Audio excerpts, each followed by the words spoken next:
I made your stupid game ideas again. So let's get into it.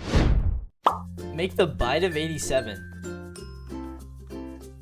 Was that the bite of 87? Okay, so I started out looking for a model for Golden Freddy, and once I found one, I realized I would have to animate him, and I am really bad at animating, so I kind of just made his jaw move.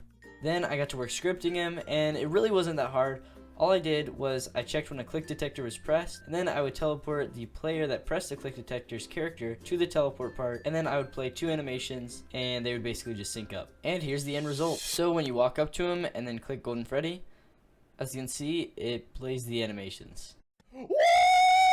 Yeah, it's not the best, but I think it's pretty good. Make a van appear that kidnaps you. What the f***? Okay, so just like the last one, I looked up a van model on Toolbox, and I found this very legitimate looking van that hands out free candy. And then I found a candy model, and I just sized it down. And then I added a click detector to it, so whenever you click it, the van would come and kidnap you. And then it just drifts over and kidnaps you. I think it honestly looks really good though. If you jump 3 times in a row, a giant crate falls on top of you and traps you in it. Okay, this one's actually kind of normal. So again, I searched up a crate model in the toolbox, and at first I didn't find a really good one, but I eventually found the perfect one for this idea.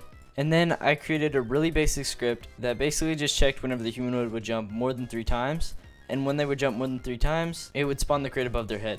And this was probably the easiest one, and here's the final result. But it did get really chaotic at the end.